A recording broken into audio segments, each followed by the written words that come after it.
You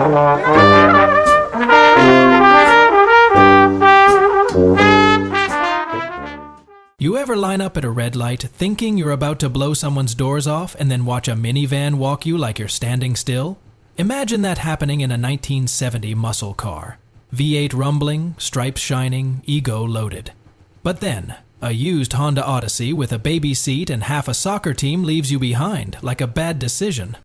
Sound insane? Buckle up, this isn't just a list, it's a series of painful plot twists that'll make you question everything you thought you knew about the golden age of muscle.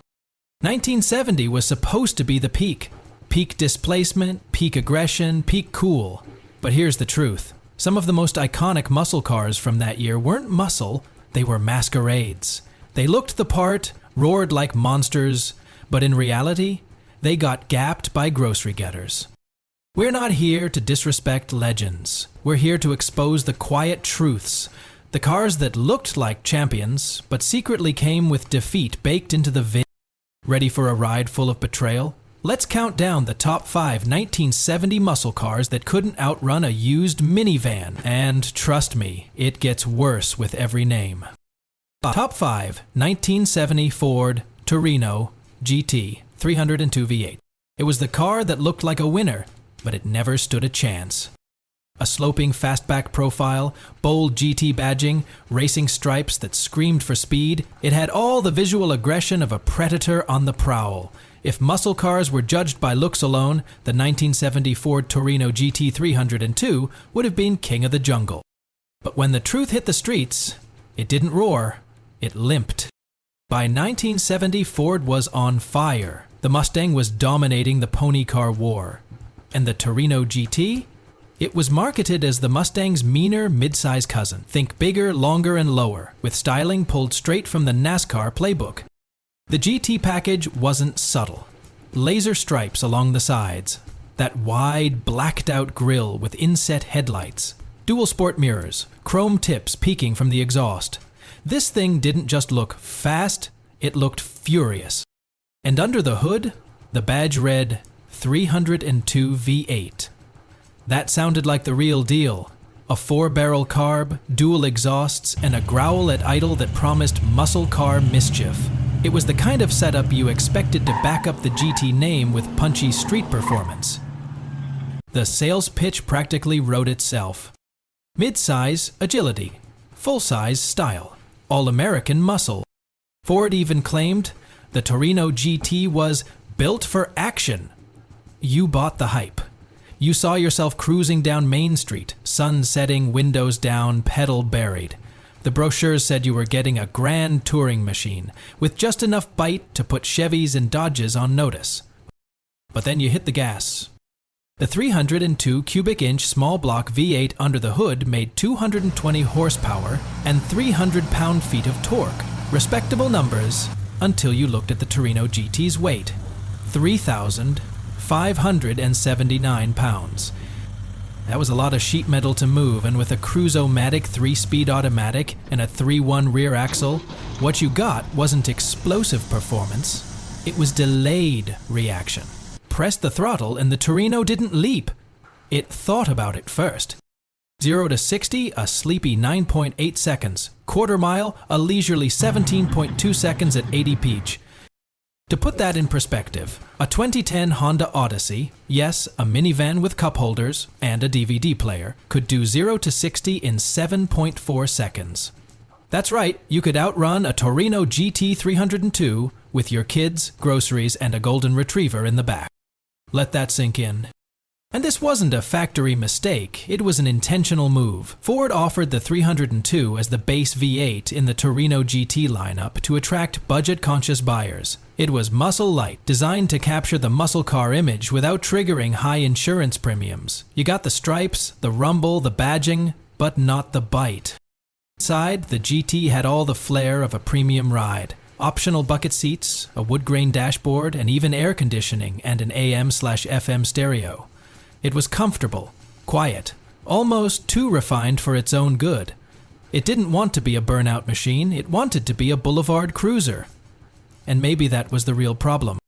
The car looked like it belonged in the pits at Daytona, but drove like it belonged in a retirement community.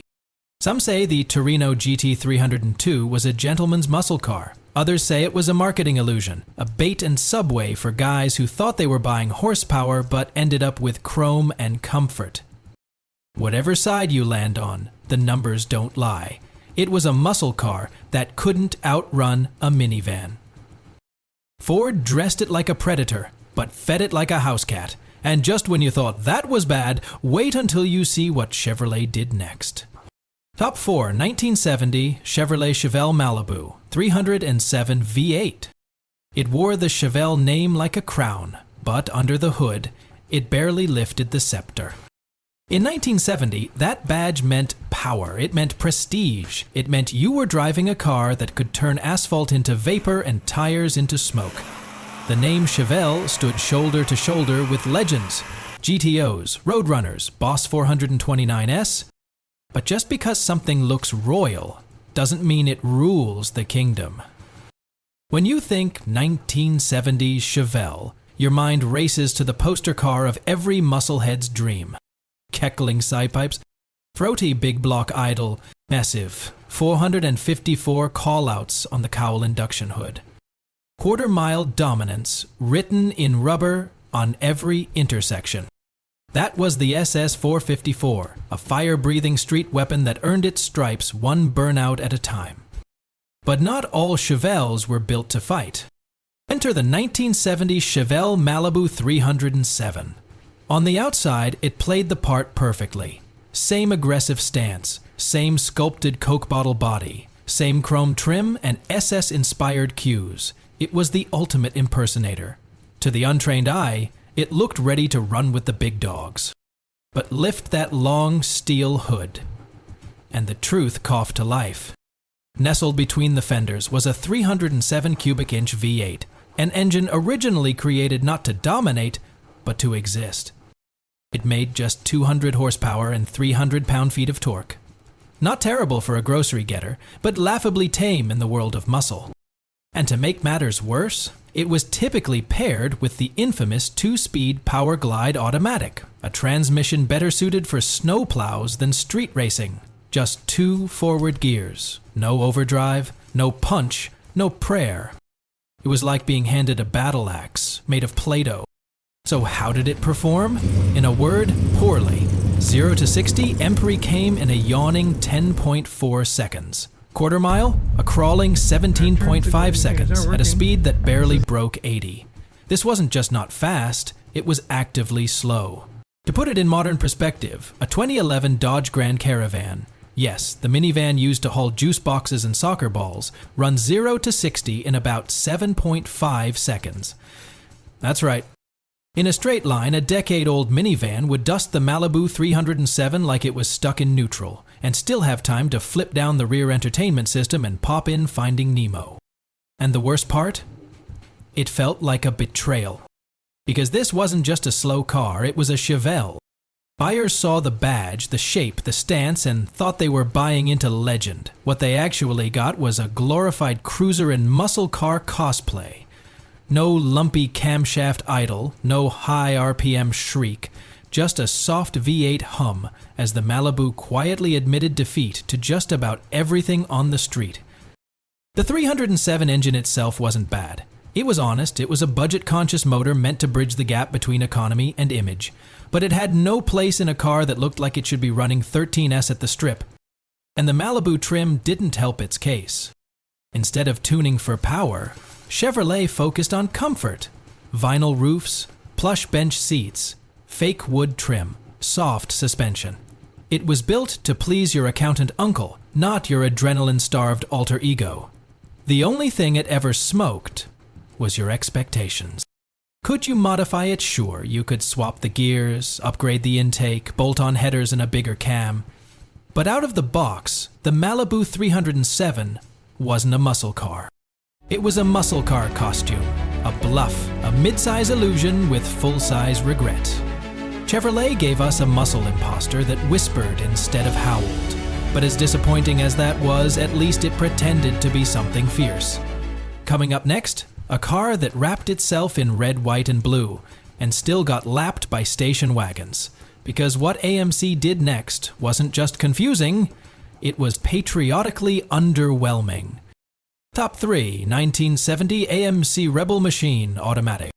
It looked like it wanted to punch the flag into the pavement, but somehow it tripped over it. With a front scoop the size of a pizza box, racing stripes in full red, white, and blue glory, and chrome tips that looked like rocket launchers, the 1970 AMC Rebel Machine didn't just arrive on the scene, it kicked the door in. But behind all that patriotic bravado was a problem AMC didn't see coming, and it stalled the machine before it could start the revolution. AMC had always been the odd kid on Detroit's playground. While GM, Ford, and Chrysler were trading punches with billion-dollar budgets, AMC was in the corner building cars with grit and duct tape. But what they lacked in resources, they made up for in sheer attitude. In 1970, AMC unleashed their loudest, boldest statement yet: the Rebel Machine. This wasn't just a car, it was a protest on wheels. From its unapologetically loud color scheme to its factory hood scoop that actually worked, the machine stood as a middle finger to the conformity of the big three. No stripes were subtle, no angles were soft. It was boxy, brawny, and loud in every sense of the word. Underneath the war paint sat a 390 cubic inch V8, tuned by AMC engineers to produce 340 horsepower and 430 pound-feet of torque, numbers that could embarrass more expensive muscle machines. This wasn't just a warmed-up commuter engine, it came with high-flow cylinder heads, forged pistons, performance camshaft, a big Holley 690 CFM carburetor, and dual exhausts that bellowed out rebellion at every stoplight. With the close ratio 4-speed manual and 3.54 rear gears, the machine could launch like a fist. 0 to 60 emp in 6.4 seconds. Quarter mile in 13.9 seconds. It was ready to square off with Chevelle, SS396S, GTO Judges, and even Hemi Mopars, all without the brand cachet or dealer muscle. It had the stance, it had the specs. It even came with a rally dash, heavy-duty suspension, 11-inch front disc brakes, and a beefed-up rear axle. AMC didn't cut corners, they just didn't cut weight either. At 3,600 plus pounds, the machine had to work hard for every inch of dominance. But then came the catch, one decision that quietly unraveled everything. Most buyers didn't opt for the 4-speed manual. They went for the Borg-Warner 3-speed automatic. A move that, on paper, made sense. It was easier to drive, smoother in traffic, less intimidating for buyers trading up from an Ambassador. But in practice, it turned the machine into a mild suggestion. Really, the automatic wasn't built to handle the full fury of AMC's 390 shifts. Shifts were lazy. The torque curve got lost in translation. Instead of a gut punch at wide open throttle, you got a firm handshake. Performance numbers dropped fast.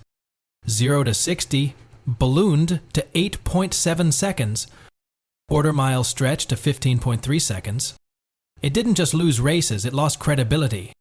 The machine had all the hardware to be a street-fighting monster, but with the wrong gearbox it felt like a rock band playing through blown speakers, and that hurt because the potential was real. Worse still, AMC's marketing promised mayhem. Ads featured the machine breaking through paper barriers, covered in flag graphics with taglines like, "We don't need no stinkin' badges." The hype was radioactive. But the showroom reality for most buyers was a soft launch version of what could have been a muscle icon. Inside, the machine still looked the part. Special trim, bucket seats, AM/FM stereo, and gauges that begged to be watched at redline. Even the exhaust note hinted at the beast beneath. But stomp the gas in the automatic version, and the beast hit snooze. This wasn't just a performance hiccup. It was an identity crisis. How do you build a car that looks like revolution, sounds like rebellion, sells itself as a backstreet brawler, then pair it with a transmission that neuters everything it stands for? The 1970 Rebel Machine still had something most cars lack: soul. It looked like a drag strip patriot. It sounded like a call to arms. But in most versions, it moved like a compromise. Still, at least the machine tried to fight. Because coming up next, we're ending with a car that didn't just underperform, it straight up forgot to show up for the battle. You've seen muscle cars that flopped. Now meet one that barely made it off the bench. Top 2. 1970 Dodge Challenger, 225 slant 6. It wore the muscle car crown but couldn't lift the sword. The 1970 Dodge Challenger had the swagger, it had the silhouette, it had the stripes, the stance, and the snarl. Or so it seemed. This was supposed to be Dodge's knockout punch in the pony car war, a tire-shredding, pulse-pounding, rubber-burning declaration of intent. But beneath that glorious sheet metal, something was missing. When Dodge introduced the Challenger in 1970, it stormed into a market already crowded with heavy hitters: Camaro, Mustang, Firebird, Cougar. But the Challenger had an edge. It looked meaner. With its long hood, short deck, Coke bottle curves, and quad headlights staring like they meant business, it didn't just show up to the fight. It kicked the door down.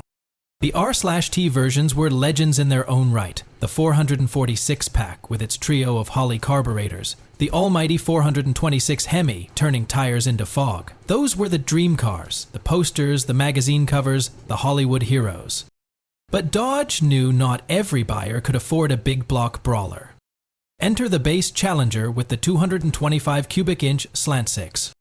On paper, it made sense. Gas prices were climbing. Insurance premiums were cracking down on performance cars. For those who wanted the look without the cost, the Slant 6 Challenger offered an affordable way to buy in. It gave buyers muscle style without muscle reality. The idea was simple: take the most aggressive body in Dodge's lineup and stuff it with the most economical engine on the shelf. But that idea came with consequences. The Slant 6 was no stranger to Mopar fans. It was a workhorse, known for its reliability, simplicity, and low-end torque. But in a car as large and heavy as the Challenger, it didn't just feel outmatched, it felt misplaced.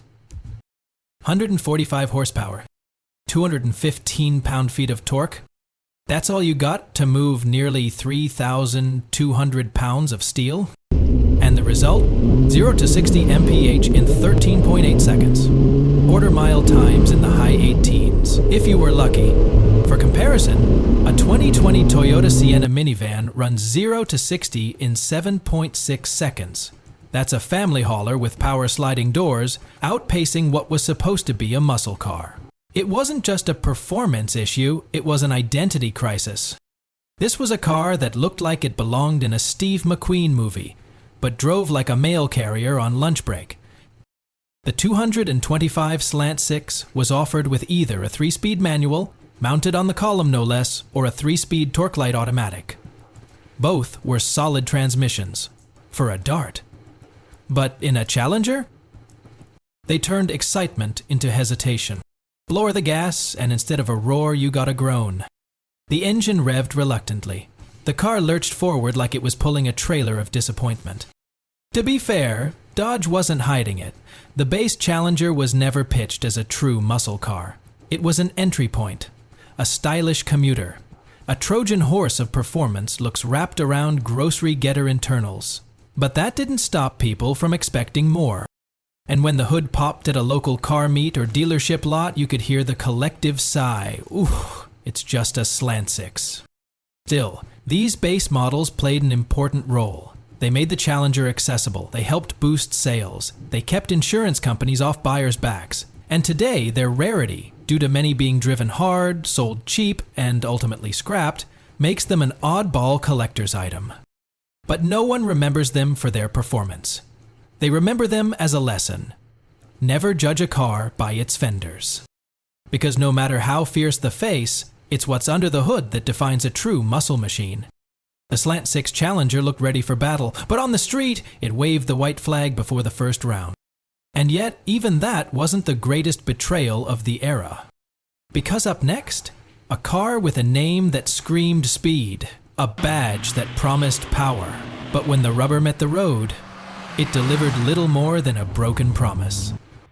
Stay tuned. This final flop might just be the saddest muscle car masquerade of them all. Top 1. 1970 Plymouth Roadrunner 318 V8. It had a horn that went beep beep, but its performance whispered nope, nope. The 1970 Plymouth Roadrunner was supposed to be a menace. It had the look, it had the badge, it even had the most iconic cartoon horn in muscle car history. But for some unlucky buyers, it had the heart of a mid-size rental.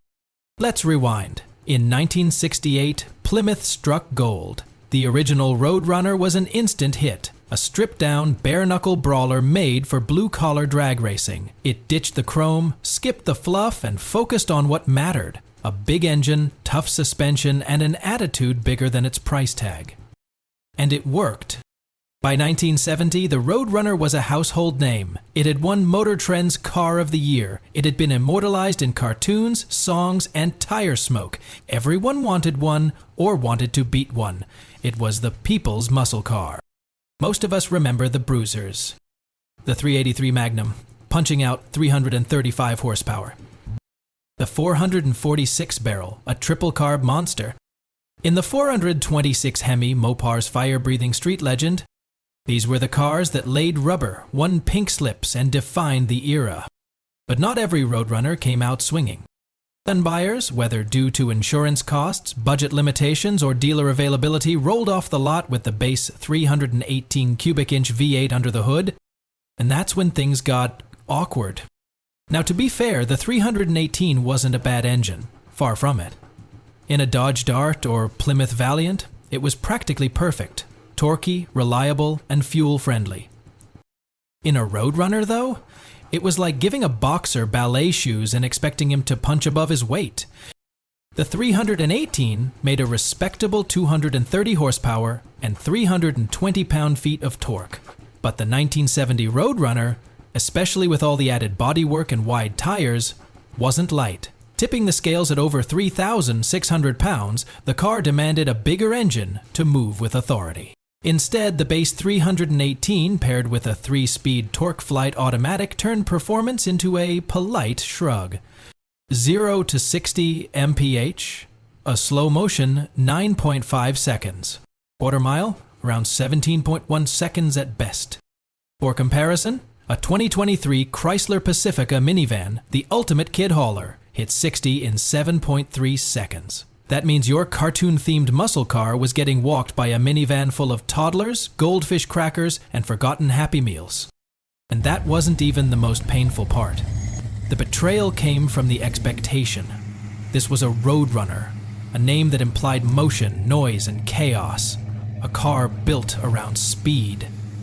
Built around rebellion. It wasn't just a badge, it was a promise. But the 318 base model broke that promise. Buyers expecting tire smoke got tire squeal, and only when cornering. They floored the gas and got a groan. They expected to race and ended up cruising. And the Mopar faithful took notice. At car meets and drag strips, you could almost hear the collective letdown. Wait, is that a 318 car? And just like that, the mood shifted. Hoods dropped. Enthusiasm faded. The car still looked the part, but everyone knew it was wearing a costume. The 318 Roadrunner became the muscle car world's version of a movie trailer that showed all the best scenes, but forgot to include the plot. We've seen muscle cars fall to minivans, not because they lacked soul, but because they traded substance for style. But what happens when the tables turn? These weren't bad cars, they were just misunderstood and occasionally misrepresented. Underneath the sheet metal and marketing, they tell a deeper story about expectations, compromises, and how even legends can stumble. So now it's your turn. Which of these muscle imposters surprised you most? Did one of them ruin or redeem your childhood dream car? Let us know in the comments below. If you enjoyed this ride through the underwhelming side of horsepower history, hit that like button and share it with a fellow gearhead who thinks minivans are boring. And don't forget to subscribe to Top 5 Classic Cars Your Garage for the wildest stories, forgotten models, and controversial picks from automotive history. We drop fresh content weekly, and trust us, you don't want to miss what's coming next. Thanks for riding with us. Until next time, stay loud, stay curious, and remember, it's not always about the badge on the grill. Sometimes, it's about the surprise under the hood.